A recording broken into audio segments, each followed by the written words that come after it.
In this video, I want to show you an easy way to optimize your files and get them ready for a website so that they're compressed and it makes the file size much smaller, which is important for websites. A couple of things to keep in mind. We can always go to the Help menu in Fireworks. All over at the right hand side of the drop down menu, Fireworks Help. You might have to update Adobe Air or a couple of things to make sure that it's working properly. It should take you to Fireworks and you choose Optimize a Workspace, and this gives you some help ideas on different things. I wanted to show you this because it's very important as to getting some details and what some of these things mean. Now I'm going to scroll down here and I want to show you something about choosing a file type. You do want to read up on optimizing by using a preset option, and these presets are built in for us. We can start, it's a starter point. But choosing a file type, there are a number of file types that you can save your picture as. And I want to zoom in here just a little bit. GIF or GIF, JPEG, and PNG, some people call it PNG. Those three file formats, we save our files like as if you were to save your document. If you've ever saved anything in Microsoft Word, it is a doc type file format. So file formats can be very important and very useful. A GIF is meant for images that have a lot of flat areas of solid color. They work best that way, and it preserves transparency. A JPEG is for photographs or continuous tone artwork, or such things that contain gradients and require more than 256 colors. A PNG is actually Fireworks' native file format, invented by Macromedia. And although it used to not be very supported across the internet, it's now widely supported. It is ideal for flat areas of color and also continuous tone, although it acts a lot more like a GIF. It also preserves transparency, so it's a good choice for compression. Some of these other file formats are specific. A TIFF file format is for the commercial printing industry, and it has a compression that you can use, but it does not lose any quality whatsoever. These other file formats that I'm talking about, we compress files, and it does tend to lose some quality, and you will discover that in a few moments. These other ones, WBMP, BMP, and PICT, I would avoid those. I've had major problems even opening any files, and they don't open in Photoshop very well. Okay, that's a good resource for you. Read up on what you need to. Okay, here we have our image that we resized, and it's ready to go. And the easiest way to perform this outside of Photoshop, Photoshop does very much the same thing, but in Photoshop there's a Save for Web command in the drop-down menu of the File menu. We don't have that here. We actually have something that's, again, very much like it, but it's an easy and quick way to save and optimize our images.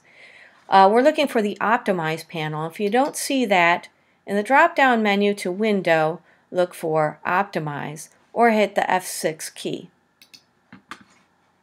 Okay, our Optimize panel, yes, we can choose those presets, but what we need to do is actually to save this file, and what we have in it is in the Optimize panel to the top left or right hand side there is what we call a flyout menu. We click on that. Okay, cancel that. We don't save the settings. We're looking for an export wizard. The export wizard makes it easy for us to go through the whole process. I just haven't found a better way to do this. What do I want to do? Select an import format, of course. Just click on Continue. We're choosing to save for the web.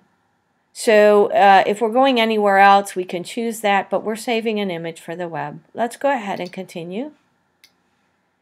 And we get an analysis. We recommend a GIF or JPEG. Okay, whatever. Let's go ahead and exit. We have to go through all of that to get to the wizard. Okay, so our image preview, what we're actually viewing here is the image. Let me put this to the side here a little bit. Is the image how it's going to actually look. And if we look at it at 100% in this particular window, well, I don't know how well that's going to go over. So I want to get zoomed in a little bit so I can kind of see it. And you can see my image back here I can compare it to. And what happens is I have several ways to view this. One is a GIF like they recommended, and another one is a JPEG as they recommended. Okay, if we save this as a GIF, because this does have a little bit of continuous tone and a lot of areas of flat color, the GIF adaptive, just stick with adaptive for now. That is probably the best scenario for the color palette. What type of loss am I willing to take on? If I slide that up, okay, my file size gets a lot smaller, which is right here in this corner here under the word GIF and adaptive palette. All right, taking it down, then it makes it bigger, but that doesn't make it a whole lot of difference except the loss of quality. Now if I need more colors, we can go up to 256 colors. And also, if I want to make it so that I have the background as transparency, it's actually filling in all of the transparent background. And I can change that to index transparency. This works for a PNG as well. Okay, what I have here is also a matte, but I want to make it a color of some sort. And what that does is, on the outer edges, there's a little bit of spillover between the transparent and the solid background, and it makes slightly transparent pixels. Well, when we go to flatten this out and to optimize, it's actually going to make those pixels into a solid color, and so it chooses a matte background.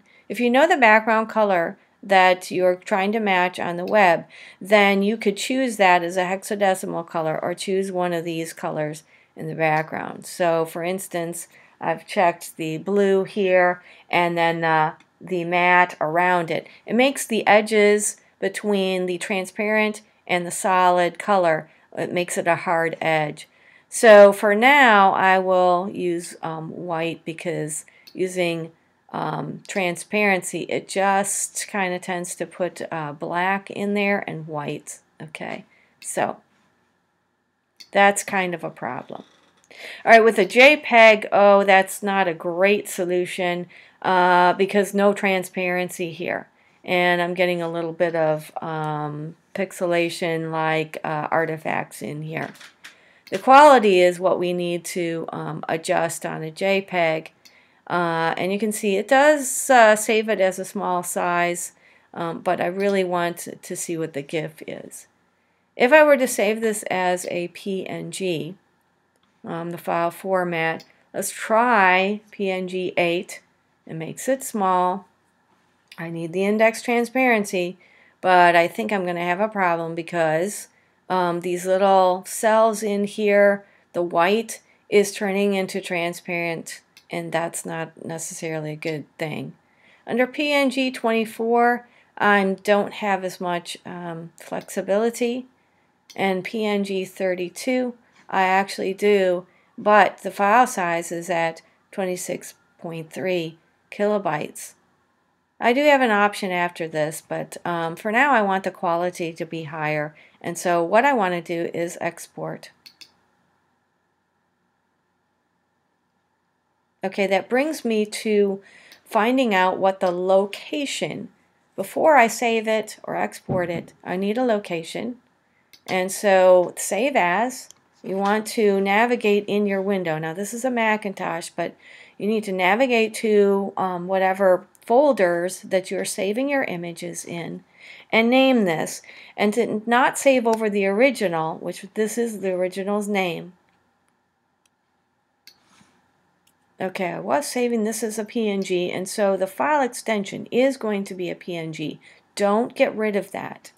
I'm going to put opt, okay, so that I know that this is my optimized version, okay, and it's 150 by 150 because I may do different sizes. You never know. Export. And I get this pop-up menu, and I've gotten this. I'm going to have to research and find out why am I getting this pop-up menu. For now, I'm going to ignore it because I was able to save it earlier.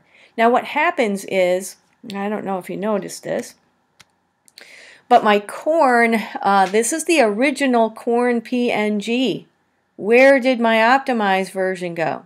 Okay, whenever you optimize your imagery, it saves it and closes it. It's not like a save as function where you rename it and now you are in the resaved version. You are still in your original.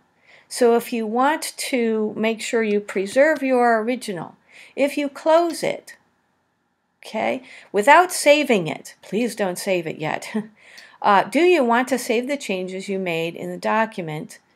And I do not want to save them because I've made many changes to this thing, including downsizing my image, and I want to preserve my original. Don't save. Okay, we can do the same thing with the corn, only I would save this out as a JPEG, but let's go and see what we got as results.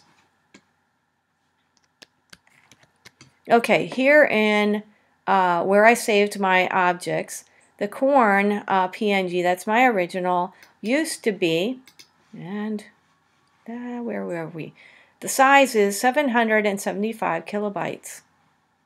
My optimized version, which I made it the size smaller and I optimized it, is 26 kilobytes, a fraction of what it was. And that's a good way to optimize your work through the wizard.